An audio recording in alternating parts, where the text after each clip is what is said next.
My guest today is Tom DeNucci. He's an American writer-director known for his thought-provoking storytelling and uniquely dark visuals. He's directed 8 feature-length films, all receiving worldwide distribution. In 2013, he was the recipient of the Rhode Island International Film Festival Robert Aldrich Award, and in 2015, he was named the Shooting Star Award recipient by Imagine magazine. He hosts a podcast about filmmaking on YouTube, and now his new movie, Johnny and Clyde, is out now. It stars AVAN Jogia as Johnny and AJANI Russell as Clyde, with Megan Fox as a ruthless crime boss, to say the least. Tom, it's nice to meet you. It's so nice to meet you, Dax. Thanks for having me. Welcome to What's Under the Bed. I'm a 15-year-old horror movie fan. I created this show in order to interview filmmakers about their biographies, their careers, and to explore the things that shaped what scares them. I read you were born and raised in Cranston, Rhode Island. What were you like as a young child growing up in Cranston?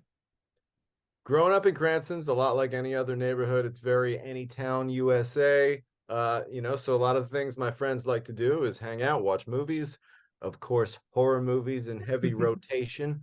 And one of the first things I really kind of clung to was when I was a kid, Dax, believe it or not, we didn't have cell phones with video cameras on them. So like to even get a camera, it was kind of a big deal. My dad was always a techie kind of guy, and he had the kind of newfangled video camera, which was a big deal. These things were like a couple $1,000 back in the day. It's crazy how much money people used to spend on these. So I would kind of secretly steal it on him and take the camera in the backyard with my friends, and we'd make our own little movies when I was probably about 14, 15 years old, just right around your age, just cranking away with my pals and the old video camera. So I just always loved making movies. And it wasn't until I grew up a little bit where I realized, wait a minute, this could be a job like any other job. I could just do this for a living. And it took a long time, but here we are. Before the influence of movies, what scared you the most as a child? Was there a ghost in the attic or like a monster under the bed? Well, I grew up in a very old house. And of course, like a lot of kids, we're always afraid of the basement, right? The basement always got me. So like I had this spooky basement, and the idea of going down there by myself, even in broad daylight, just still to this day gives me the chills. So I think I've always been afraid of the unknown. I think we're always afraid of what we can't see and what might be out there. But as I grew, my first love was the Friday the 13th franchise. Big Jason mark. So Jason was probably my first real like, wow, this is just something I've never seen anything like this. And I think I kind of became accustomed to rooting for the bad guy. My friends and I, we wanted to see Jason destroy every camper in the campsite. So I think that there's something really cool about the horror genre where, like, although we're afraid of what's happening, and sure, we wouldn't want Jason chasing us through the woods, we're still kind of rooting for him and cheering him on as he does it.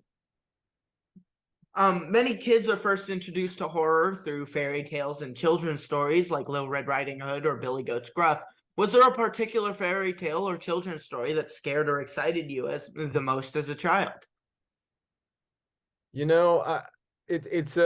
wasn't too many scary ones, but believe it or not, Gulliver's Travels always kind of freaked me out, because you've got this giant who encounters a land of tiny people, and the tiny people like strap him down and they, almost capture him and torture him. So I always remember this famous drawing from one of my storybooks of Gulliver, like, strapped down by all these tiny little people. And I was like, oh man, I know he's a giant, but he's got feelings too, man. The Arnold Estate was built in 1736 and is located at 1677 Round Top Road in Burrillville, Rhode Island, 20 miles north of your childhood home. The parent family moved into the 14-room farmhouse in January 1971 and began to experience strange things almost immediately. The family came to believe several spirits were occupying the house, and one of them was angry. The house had been in the same family for 8 generations, and many of them died under mysterious or horrible circumstances. There was a murder, several children drowned, and some hanged themselves in the attic. The parents believed the spirit of Bathsheba Sherman, who lived on the property in the mid 1800s, was tormenting them. Bathsheba was a rumored Satanist, and there was evidence that she was involved in the death of a neighbor's child. The parents claimed items would go missing and beds would rise off the floor. They would experience smells of rotting flesh and a cold presence in the dirt-floored cellar. Famed paranormal researchers Ed and Lorraine Warren conducted several investigations, followed by a seance in which it said Carolyn Perrin became possessed, began speaking in tongues, and rose off the ground in her chair. The seance was cut short when Roger Perrin kicked the Warrens out of the house, fearing for his wife's mental stability. The 2013 film The Conjuring was based on these events and launched the Conjuring cinematic universe. Did you hear about this haunting, or were there other urban legends you were told about growing up in Cranston? Yes, actually. I mean, everybody in Rhode Island knows about that. Of course, we didn't really talk much about it or hear much about it until the movies came out. And then once the movies came out, it became a big tourist kind of destination. There's another mansion in Cranston, Rhode Island called the Sprague Mansion, where there was a Governor Sprague who was murdered. I believe it was around the 1840s. That's said to be haunted, pretty creepy place. But I got to be honest with you, Dax. I'm not afraid. I ain't afraid of no ghost. Ghosts don't really scare me. They don't. I'm not afraid of spirits. I'm not afraid of demons. I'm not afraid of ghosts. I'm afraid of real people. Like, that's what really scares me. The characters in movies that really exist, people that really walk the earth. I think sometimes fact is a lot scarier than fiction. So, when I make my films, I try to, although there are sometimes demonic presences and things like that, I try to base the characters in reality too, because I think human beings are by far the scariest creatures that roam the planet. And to me, that's scary. I'd like to hang out with some ghosts over some people any day of the week. Were you always a fan of horror movies, and did your parents have any restrictions on what you were allowed to watch when you were a kid? Yes, I was always a fan of horror movies.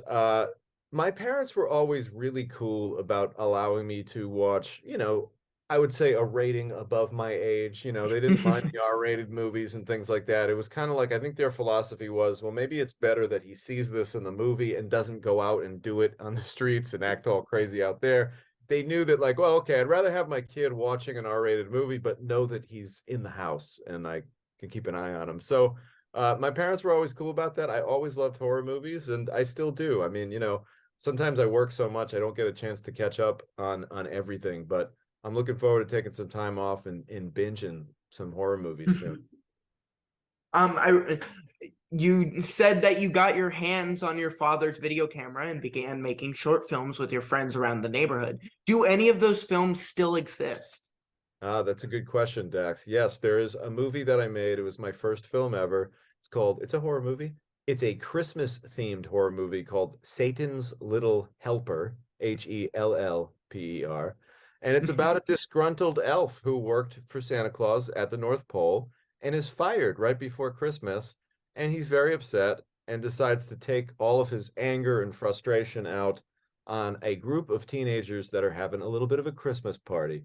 And it becomes very much an elf-based slasher movie. And I had the time of my life making that. I was like 17 years old, 16 years old, whatever it was. And somewhere lying around, there's a mini DV, which was like an old tape format copy of that lying around. But yeah, those movies that was the very beginning, and we were just trying things out. And I can't stress this enough when I talk to any young person who wants to make movies. I'm like, hey man, you don't know how lucky you are. You have a 4K camera in your pocket.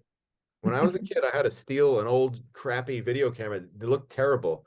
So I implore anyone out there, like, if you want to get into movies, break out that iPhone and just start shooting stuff.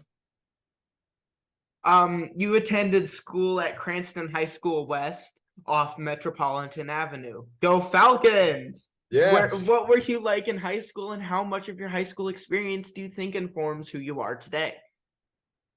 I think the cool thing about the high school I went to, Cranston West, is it's very much like any high school you've seen out of any movie about high schools, about any TV show. We just had you got your jocks, you got your kind of punk kids. There was just like every kind of different kid filled in that spot, and it was very much like being in a little bit of like a TV show. Like I felt like it was 90210 sometimes going to school.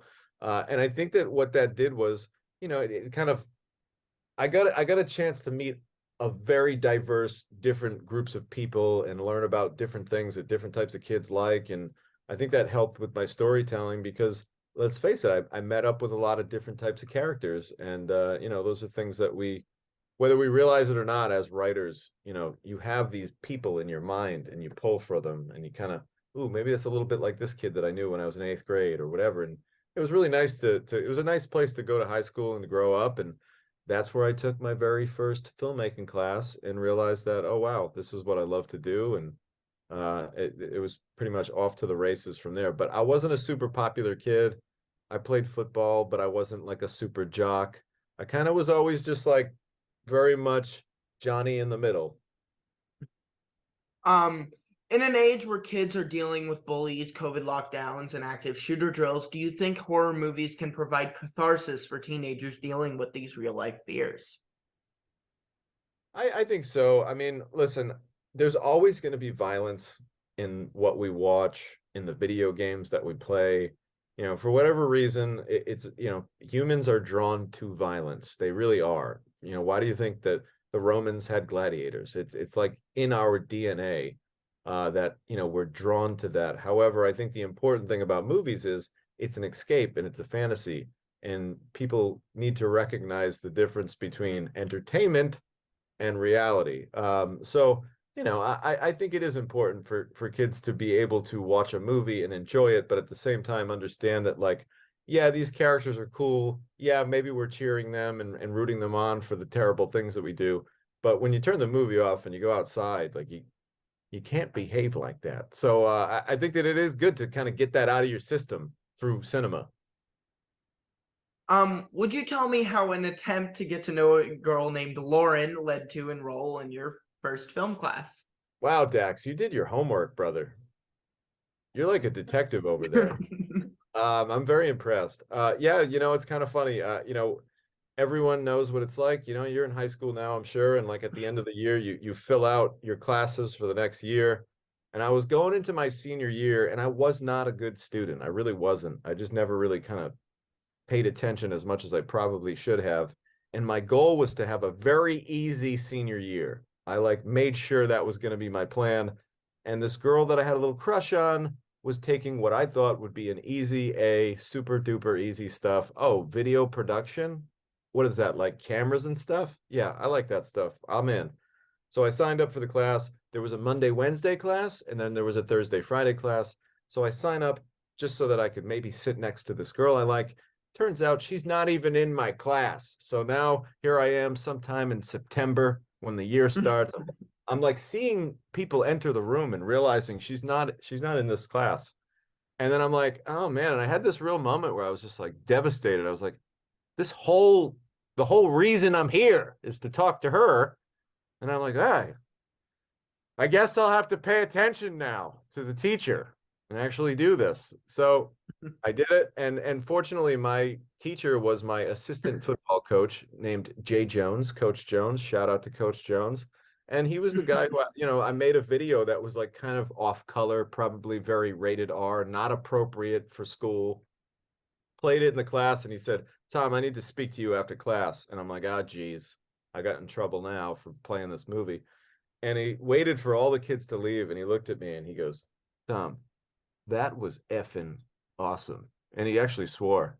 And I was like, whoa. I was like, whoa. Because, my teacher just swore. He's like, you're really good at this. He's like, no, really. I don't tell people this kind of stuff. You need to like go to film school after. Because he knew I was kind of this kid who didn't really have a direction. And I was kind of just like a light bulb went off. I was like, wait, film school? That's a thing. Hey, Mom, I want to go to film school. And that was it. That's awesome. A job at Hollywood Video gave you access to discover all sorts of movies and fuel your passion for filmmaking. And after high school, you supplemented these studies by enrolling in classes at New England Tech, where you earned your associate in science degree in video and radio production technology in 2004, and your bachelor degree of science. Oh, your Bachelor of Science degree in digital recording arts in I'm a 2005. scientist, Dax. You didn't know you were talking to a scientist, did you? I didn't. That's insane. What kind of student were you? Well, you mentioned that you weren't. What kind of student were you in those classes? And do you think film school is necessary to become a filmmaker? That's a great question. It's funny, Dax. I was a horrible student in high school. Terrible, Yeah. the worst. Didn't ever do my homework. If I had a paper, I would do it the night before. Projects on the bus kind of guy. Terrible student. And I'm not proud of that. That's not a good thing. But the reality is, I just didn't find anything that really motivated my unformed little 13, 14-year-old brain. Then finally, when I graduated high school, I'm in film school now. I love every class. I'm reading every textbook twice. I'm reading every chapter. I'm doing my homework. I'm getting A's all of a sudden. And it's like a light bulb really clicked, a switch flipped. And listen, I'm not one of those guys who deals in concrete, you must do this or you must not do, you don't have to. I'm not going to say you don't have to go to film school. Like, I'm sure there's plenty of really talented filmmakers out there that never spent a day in a film class. Quentin Tarantino, one of my favorites, being one of them.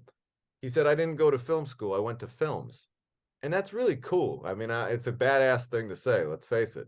But the reality is, I recommend film school for anybody who really wants to take this seriously, because no matter what, there's mechanics and fundamentals that you're going to learn in a filmmaking class that, yeah, some people might have those mechanics instinctually, but why wouldn't you want to learn them the right way? Why wouldn't you want to take what you naturally have for ability and make it even better? And once you know all the rules, then you can start to learn which rules you want to bend, which rules you want to break, how you want to make something your own. But I highly recommend at least some form of a film studies program, just to learn the very basics, just to get the terminology down. There's nothing worse. You can look really dumb on set. I've seen it, like experienced directors, like a real quick lesson, and you probably already know this, but when you go side to side with the camera, you pan. That's called a pan. When you go up and down, that's called a tilt. There's a big difference between a pan and a tilt, and that's just little terminology. But I've seen really great directors say like, oh, pan up. And it's like, yeah, you can say that and everyone will know what you mean, but it's not really the term.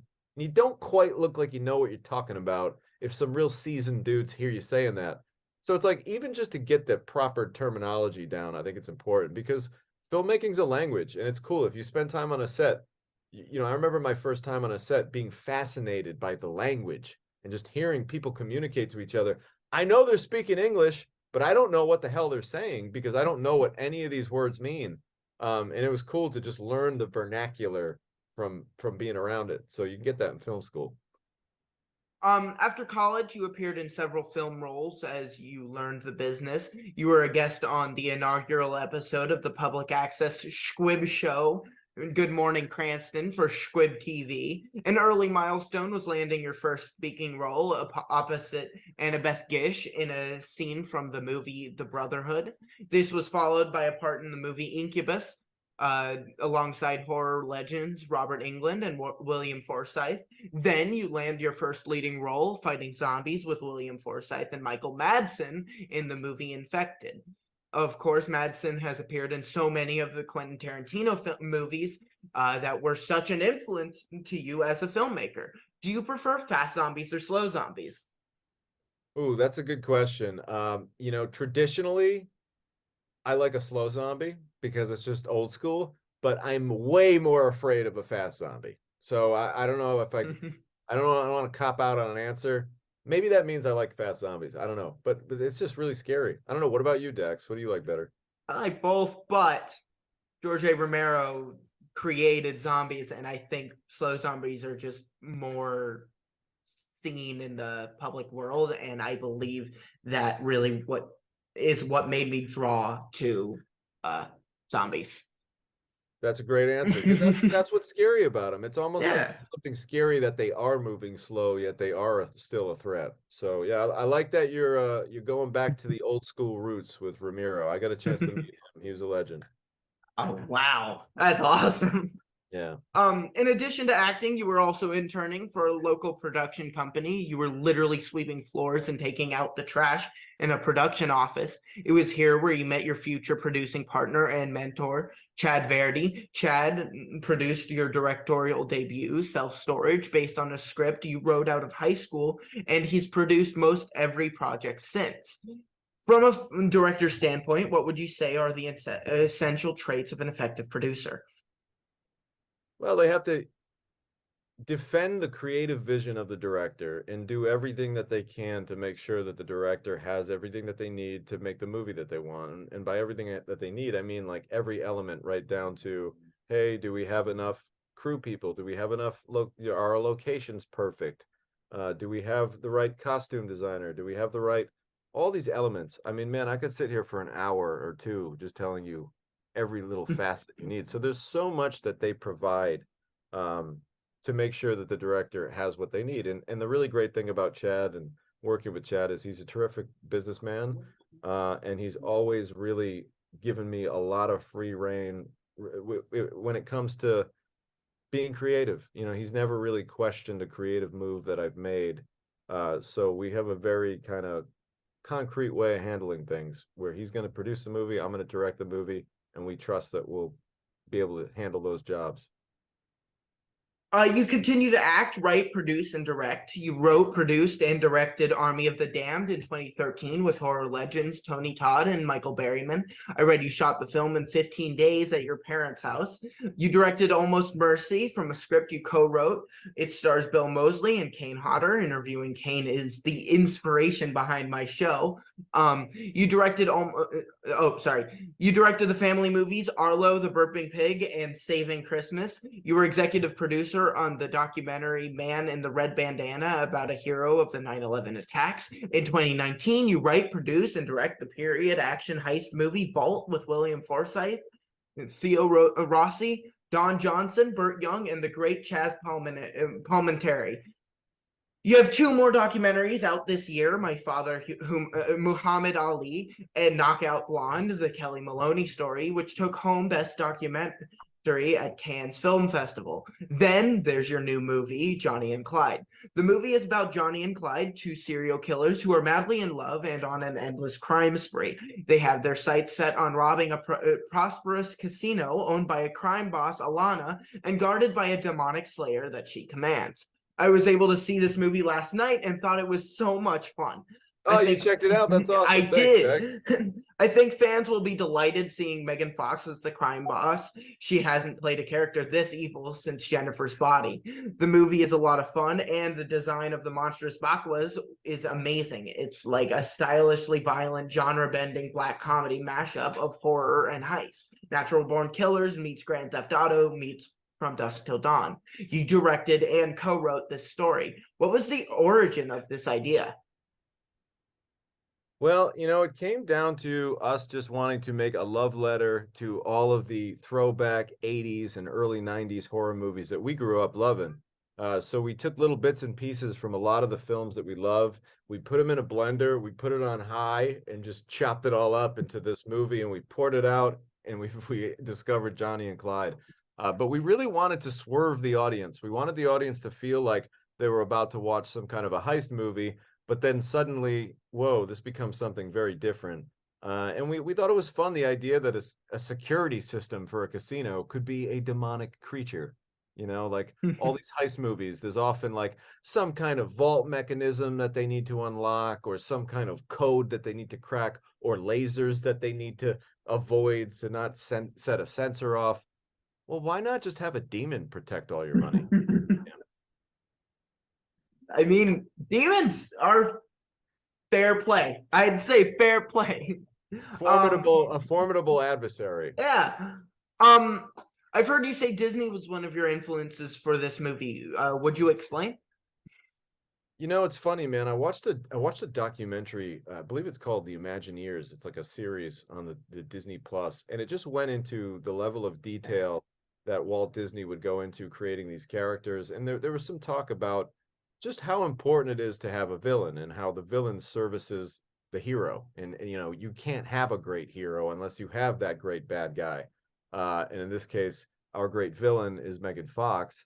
So, you know, I just learned about the level of detail that goes into creating these characters. However, the simplicity in the storytelling, where it's just like great evil makes the great good even better, you know. And we kind of wanted to make Megan's character almost like this Disney princess gone horribly wrong, you know, like if Cinderella were to go down the wrong path and hang out with the wrong, you know, the set, maybe if Sleeping Beauty didn't have the seven dwarfs to influence her and instead hung out with the wrong crowd, how she would behave. So she still has these kind of natural elements. You know, she looks like a queen in the movie. You know, she's just like really elegantly dressed, and she has this really arresting platinum hair that's just like draws your attention right away. So like she looks like a character pulled from some kind of a Disney film, just really twisted, dark, and mean. Music is a big part of your films. Johnny and Clyde has a great score by Jason Suda, and I've heard you say music videos are a great place for directors to experiment. You wrote and performed the song Frozen Alive as your character in the film Merry Xmas. Do you think more songs have been written about love, lust, or heartbreak? Well, I think music is so important in any film that we watch. It really does just set the tone. And it's one of those things, whether you're a musical person or not, you might not realize it, but the music is drawing you in, whether you even know it's happening or not.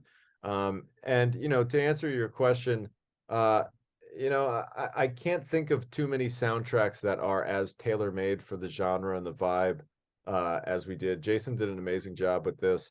Tyson Ritter, who course, frontman for the All American Rejects, had a little bit to do with the soundtrack as well. He had actually a lot to do with it. I'm kind of just being funny about that, but yeah, those guys together just really put together something special, and I'm really happy with the way the score turned out. You are a huge collector of trading cards, and you use your massive collection of vintage action figures to storyboard your movies. May I have your support in my ongoing campaign to have Disney create a horror movie set in the Star Wars universe? Wow, you know, that's a really cool notion. I'll tell you what, I do think that, you know, Darth Vader is one of the, you could argue Darth Vader is one of the nastiest horror villains out there, you know, and the Emperor himself. I mean, as a little kid watching Return of the Jedi and seeing the Emperor with all those bolts of lightning he fires out in that grisly face. I mean, there are some horrific characters in that universe. So I think that's a great idea. And I think that, you know, if you watch a lot of shows, like I'm a big fan of The Mandalorian, obviously, and they touch upon a lot of darkness. So I think that's a great concept, and I wholeheartedly support it, Dax. You need me to be on your writing staff, hire me, brother. I'm in. This last question is a Sophie's choice. Two must die so that one may live. The movie Swingers, Goodfellas, or Pulp Fiction. Two Oof. must die so that one may live. Oh my God. Two must die so that one must live. It's Swingers, Pulp Fiction, and what was the other one? Goodfellas. Goodfellas. Goodfellas must live. Swingers dies. Pulp Fictions dies. Martin Scorsese to me is the A number one. He's my biggest influence. I even got a chance to meet him one time. So yeah, Goodfellas is one of those movies, and you hear people say this, but like anytime that movie happens to be playing or on, it's one of those movies you can just jump into it at any scene. And hey, I'm Italian, maybe that's part of it, but I just love that movie. Is there anything you want to ask me before we're done? Yeah, is your plan to be a filmmaker someday? It is indeed, yeah. Oh, that's It awesome, man. is. Well, I'll tell you what. Where are you from? I'm originally from Florida, but I live in Atlanta. All right. Well, I'll tell you what, man. When you graduate, you call me up, take down my number, get my social media. You graduate high school, you have a PA job on a movie set waiting for you, bro. Oh, that's awesome. That's Absolutely. so cool. Yeah, take Thank my you. info down, and we'll get you. You got to be 18. Rules are Of rules. It's course. just Yep, rules are rules. those are set rules. But when you turn 18, Yep. we'll get you a PA job. Oh, that's awesome. Thank you so much. You got it, brother. Um, The new movie is Johnny and Clyde. It's a super sexy, darkly comedic, supernatural, hyper-violent meld of heist, crime, and slasher movies. Find it in theaters or stream it now. Tom, it's been a pleasure. Thank you for taking the time with me, Dax, and I appreciate the kind words on Johnny and Clyde. Good luck with all your film endeavors moving forward, brother. Thank you.